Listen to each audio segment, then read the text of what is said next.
Le groupe Bar Démocratie et Transparence approuve le principe de l'acquisition du bâtiment voyageur de la gare au prix de 326 160 € TTC, mais nous sommes en désaccord avec le projet que vous souhaitez y développer. Pouvez-vous nous préciser le montant des travaux qui seront à envisager dans le cadre de votre projet d'e-commerce ?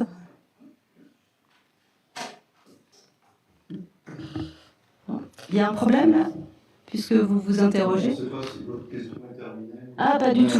Non, mais voilà. Pouvez-vous nous préciser le montant des travaux qui sera envisagé dans le cadre de votre projet d'e-commerce, de services aux entreprises, de mobilité douce et décarbonée? Ces travaux sont-ils toujours estimés à plus de 700 000 €? D'autre part, avez-vous réalisé une étude de besoin en matière d'e-commerce, notamment auprès des habitants et commerçants? Quel est le coût des casiers que vous envisagez d'installer à la gare? Qui va se charger de les alimenter? Les commerçants sont-ils impliqués dans ce projet? Pourriez-vous également préciser le caractère innovant du service aux entreprises? Ce service correspond-il à un besoin déjà identifié et quantifié? Si oui, un autre lieu ne pourrait-il pas accueillir ce projet? Nous vous demandons de reconsidérer votre projet en faveur d'une extension du pôle santé du Kirchberg.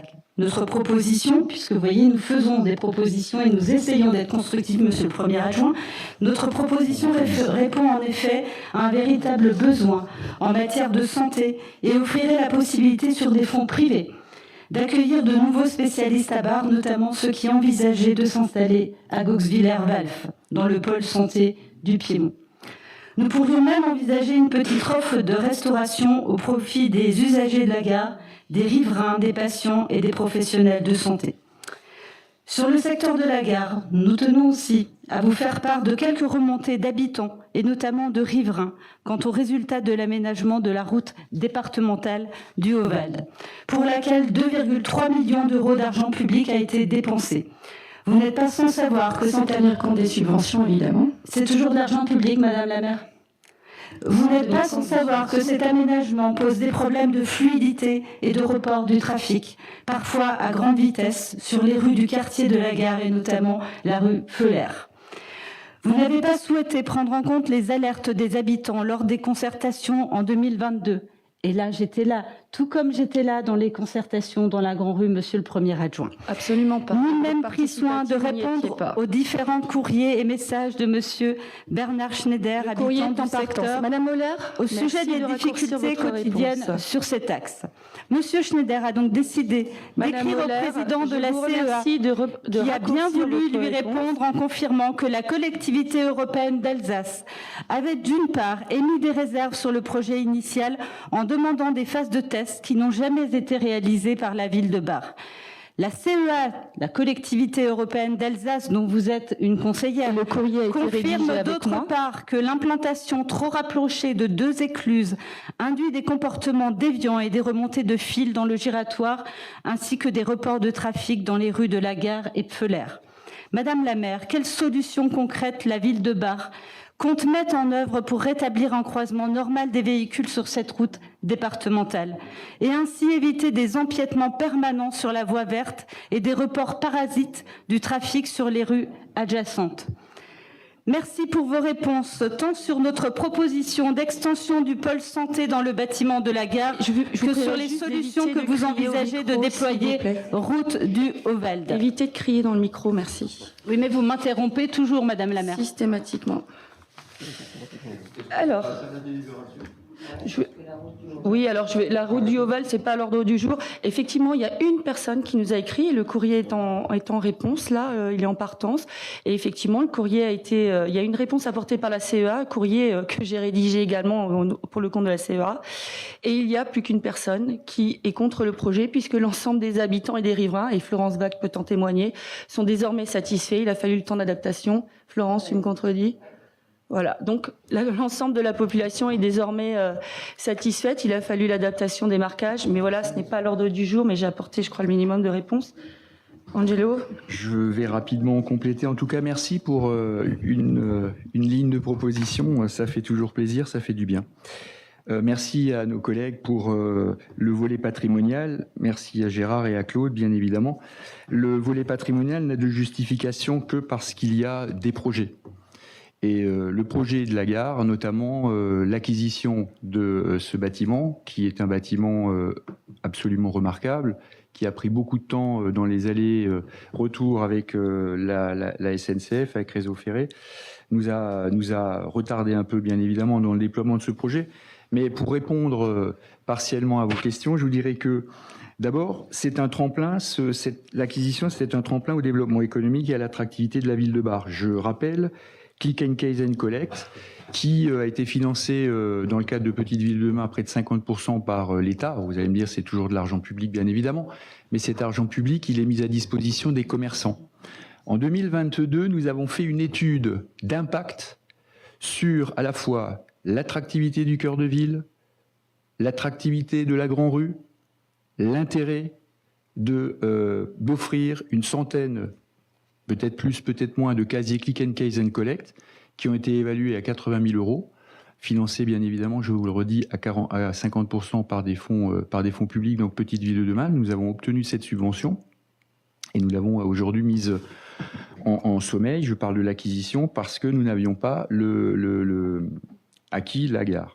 Donc tremplin au développement économique avec le Click and Case and Collect, où l'ensemble des commerçants de la Grand Rue, lors d'une réunion, ont été invités, ont été sondés et à qui on a remis un questionnaire auquel ils ont répondu. Et la bonne nouvelle, c'est bien évidemment ces documents et ces synthèses sont à disposition avec grand plaisir. Et tout ça permettra, dans le cadre du prolongement de la dynamique de la Grand Rue, d'offrir à nos commerçants, je le redis, un avantage concurrentiel majeur pour leur permettre, dans le prolongement de leur commerce, d'avoir des services complémentaires. Quand je vois la prolifération de quelques Click and Case and Collect sur le banc communal à titre personnel que font les commerçants, je me dis que la ville de Bar rend service à celles et ceux qui sont en incapacité d'investir, et pour ceux qui malheureusement ont investi, je leur ai bien évidemment dit que la ville le faisait, que la ville le fera, et que ce serait peut-être une opportunité pour eux de mettre cet argent ailleurs. Toujours dans le cadre du tremplin au développement économique, le quai des entrepreneurs. L'objectif, c'est d'amener à Bar, dans le flux des trajets SNCF, et d'installer et de fixer à Bar des start-up et de développer le coworking. Alors on vous rassure, Madame Moller, chers collègues, cet investissement, si nous on devait avoir peur, a été largement validé par des organismes qui sont en charge aujourd'hui du développement économique et qui poussent le développement économique sur certains territoires.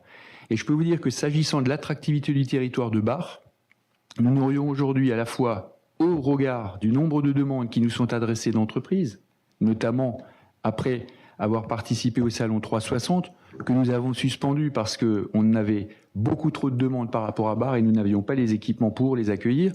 Mais oui, il y a une véritable demande.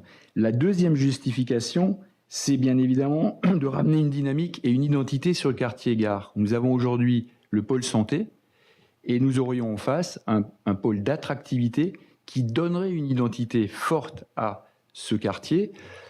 Si il fallait y mettre, comment dirais-je, développer une offre de santé, aujourd'hui, rien n'est acté et je n'ai pas vu d'entreprise s'y installer encore et figer le projet. On en est à la phase acquisition.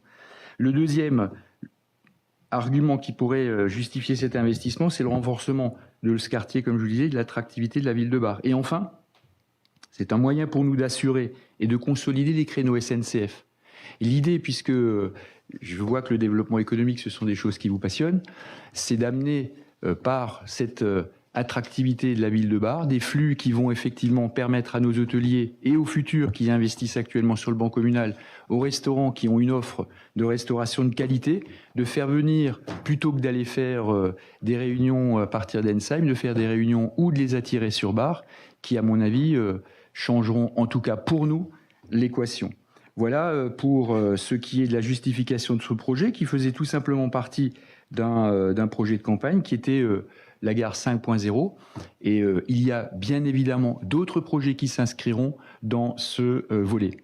S'agissant de l'investissement, cet investissement avant acquisition a bien évidemment été évalué par le service des domaines de la ville, qui l'a fait sérieusement. Bien évidemment, avant d'acheter, on s'intéresse à la structure, au bâtiment. Et nous avons fait de nombreuses visites avec les agents de la ville qui ont évalué et qui ont évidemment quantifié le coût des travaux. Même si nous avions fait une erreur sur la destination, on nous aurait donné raison et on nous donnera raison sur l'acquisition et la réhabilitation de ce bâtiment remarquable qui, de toute façon, dans l'emplacement où il est, aura toujours une valeur bien supérieure, remis à neuf, dans les standards du marché, des marchés, des normes des bâtiments, aura une valeur bien plus supérieure à ce qu'il vaut aujourd'hui, puisque, je ne sais pas si vous avez pris le temps de le visiter, c'est juste une ruine et c'est bien dommage. Voilà, donc les études sont à disposition, vous y avez accès et vous pouvez bien évidemment les lire, qu'il faille les remettre à jour, bien évidemment. C'est un projet qui est dans les cartons depuis 2 ans. Il y a des projets de développement économique, il y a des projets peut-être d'autres natures. On veut y installer le click and case and collect puisqu'il y a un parking à proximité. Ça évite effectivement, ce que vous parlez de flux, de voitures, de trafic. Ça permettra de concentrer à un endroit stratégique ces flux qu'on pourra canaliser dans un espace qui, lui, est déjà dédié à cela.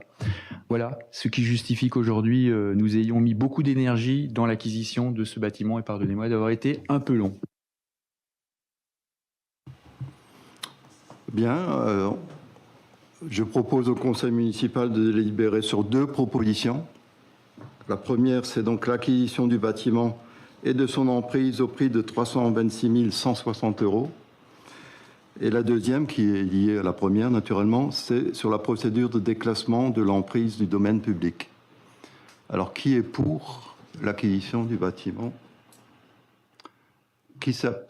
Merci. Qui s'abstient? Qui est contre? Merci.